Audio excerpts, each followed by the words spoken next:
Happy guinea pig!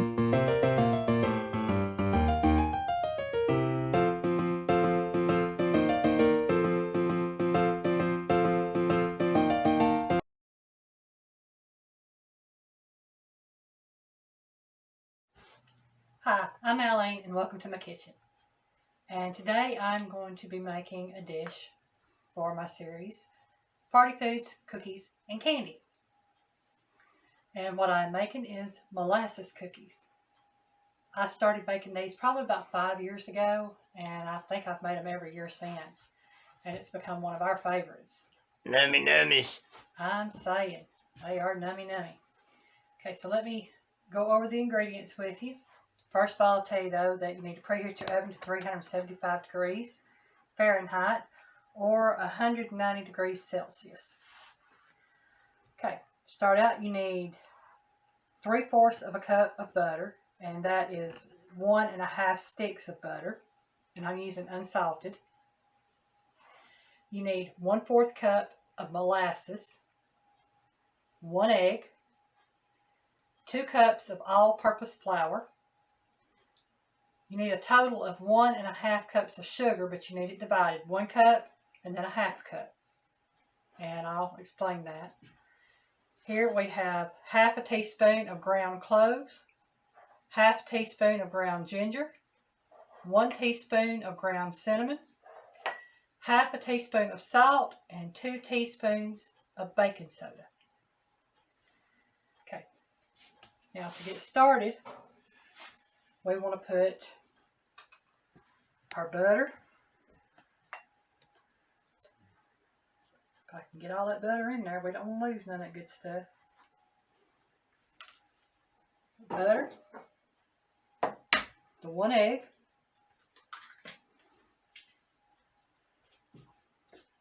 got my trash can back, and the 1 cup of sugar. The 1/2 cup of sugar we're going to set aside, and we'll use that after we get to making the cookies. Okay, so you've got that. And now we want to blend this together until it's smooth.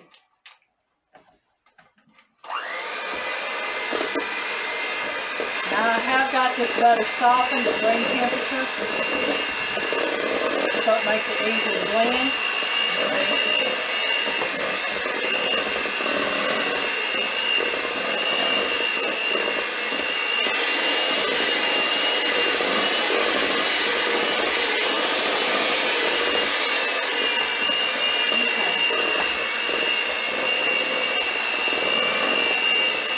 You can see it didn't take long at all to get that nice and creamy since that butter is soft.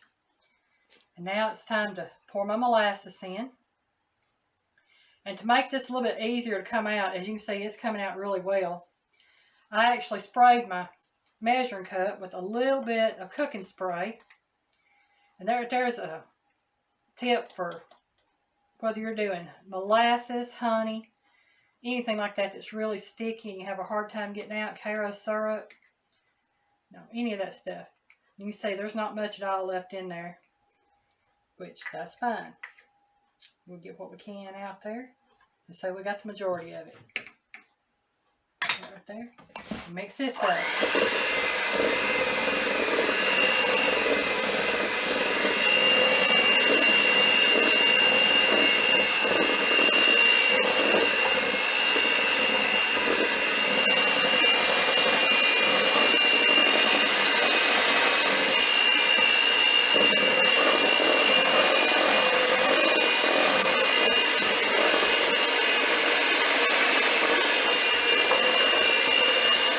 And you can see it's got that nice brown color to it that the molasses gave it. And it smells good already. I'm going to take my little paper towel here and wipe my spatula off. Throw that away. And now we need to mix our little dry seasoning ingredients, the salt, the baking soda, the cloves. And I tell you, if y'all don't know what cloves smell like, that's heaven right there. I love the smell of cloves. There's your ginger and the cinnamon. And I'm just going to mix that in with my flour.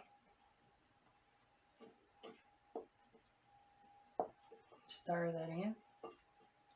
That's just to get it mixed in good with that flour so it's incorporated. Okay, I'll set this here. And I'm going to add this in batches to this. Just add a little bit at a time, mix it in real good. Now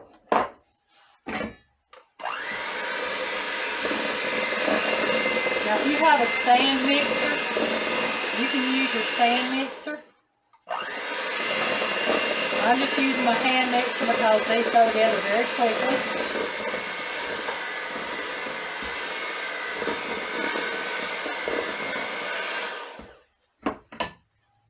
Add a little bit more here.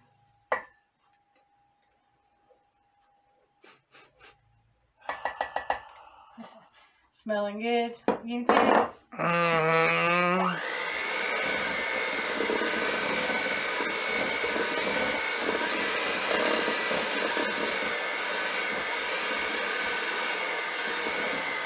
Now this will be a stiff dough.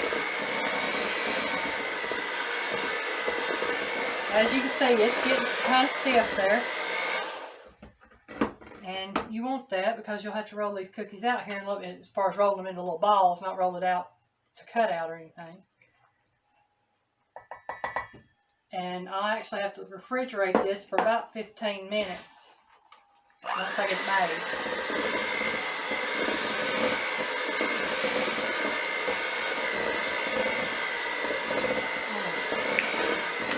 I tell you, it's smelling like Christmas in here. No. I don't know if y'all have ever heard of it, but when I was a kid, my granny used to take oranges, and she would take the whole cloves, and she would stick the whole cloves around the orange, and then she'd tie the orange up and hang it up in the house. And to me, that smell has always meant Christmas, because she'd do that right around the end of Thanksgiving, and they would hang until right after Christmas, first of the year. And the smell of drying orange and cloves, it just, oh man, that's an awesome smell.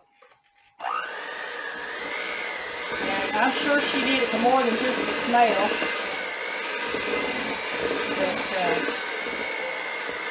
But all I know is the house always smelled like cloves and oranges and smelled good.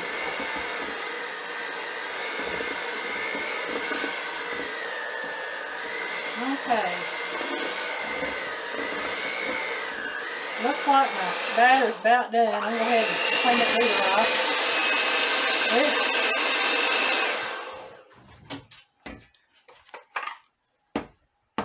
Grab my little spatula back right there.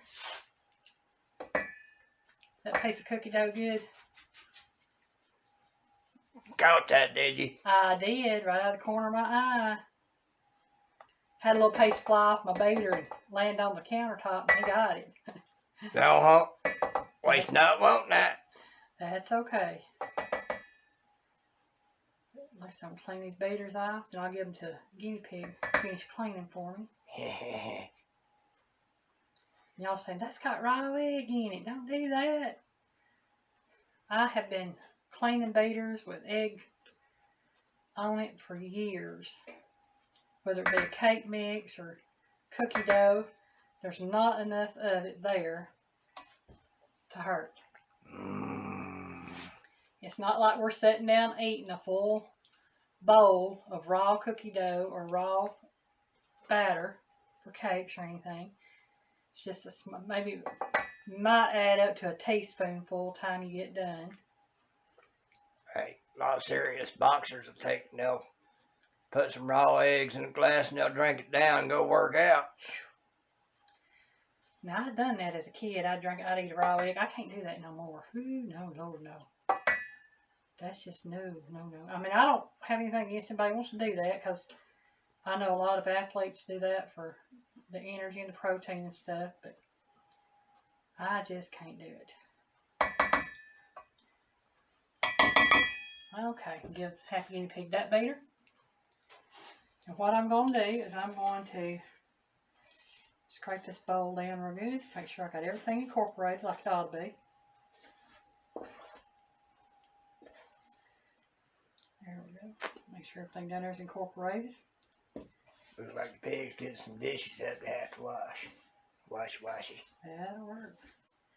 And as you can see, I've got pretty much everything incorporated that I can tell right here. That's right there. I'm going to clean that off real quick. Like I said, I'm going to have to put this in the refrigerator and let it sit for about 15 minutes for it to be fully chilled. Double check my recipe on that, but I'm sure that's what it said was 15 minutes. Oh, I was wrong. Got to chill it for an hour. So I guess we will be back in about an hour to see you. And I'm going to put this in the refrigerator. Guinea pig got his hands full, so he's having to move the camera. Had to innovate. We'll see in about an hour to finish out these cookies. Hi, I'm back, and it's been just a little over an hour. My cookie dough has set. I've got my sugar. I've got my pans here with some parchment paper on them. And I've got my oven preheated to 375 degrees. Okay, now what we do, take this chilled dough, and you want to make about a walnut size, 1.5 inch. See what it says here. I think it says 1.5 inches. Well, it says walnut size, and that's about a cookie dough size or a cookie scoop size. Now, what this extra sugar is for, you just roll that cookie or dough ball around in that sugar, and then you place it on your wax paper lined pan.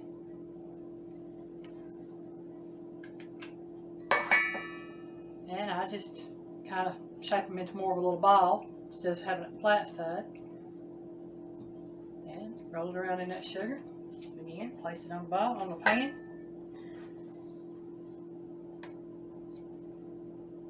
And that's what I'm going to be doing for the next few minutes. Is just scooping cookie dough, roll it in sugar, and putting it on the pan. So I'll be back when I get them all done. Okay, we've got the cookies on the pans. We wound up with 25 cookies. I think it's supposed to be making right around 2 dozen anyway. So I'm going to put these in this oven for 8 to 10 minutes. And I'll set the timer for 8 minutes. And I see a cookie here I didn't quite get dipped in sugar. And another one. Somehow or another I missed a couple of spots, but that's okay. Looks like that sugar's kind of absorbed into them. I'm not going to worry about redipping all of them. But I am going to put these in the oven. And they will flatten out as they bake. And you want to make sure that your pans are ungreased with parchment paper. Okay, set this down to 8 minutes.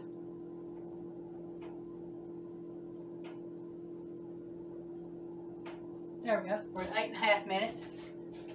And I'll check and see if they're done. And if they are, we'll take them out. If not, I'll set them on up to the 10-minute mark, give them another 1.5 minutes, and then bring them out. But we'll see when I can bring them out of the oven. Okay, we're back. And the cookies are done. Let me move that out of my way. And this is what they're supposed to look like. Supposed to have the little cracks in them. Now this pan over here doesn't have them. I actually had that on the lower shelf in the oven, so they didn't quite get the cracks they're supposed to have in them. But they are done. And they still look good. They still smell good. So what I'm going to do is I'm going to put these here. Just lift this up and slide them out on my baking rack. If I don't lose my cookies to begin with. But you'll see how that's how easy they were to get off the pan there. I'll set that right. And then we'll grab these and then right there, like that. Missed that part. So you missed that part of me putting them out on the rack? Yep. That's okay. These have actually been out of the oven long enough. I'm going to break one.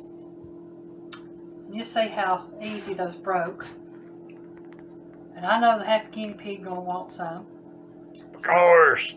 So I'm going to give him half my cookie here. Yeah. You just smushed your cookie. Num num.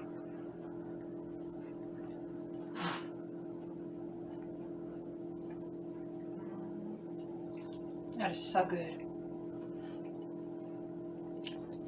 I love these cookies. Happy Guinea Pig loves them too. Uh-huh. Mm. I need to stop eating and start talking.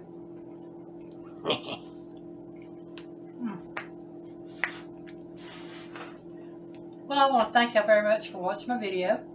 If you would, please watch the whole series of my party foods, cookies, and candy. If you haven't already, please subscribe. Give me a thumbs up if you liked the video. Leave a comment or question if you have one. Share the video if you liked it. And if you have subscribed, click on that bell icon and click on all, and you'll be notified when I upload my next video. That molasses make that tongue a little sticky in there, doesn't it? I'm saying. Well, everybody have a great day. Bye, y'all.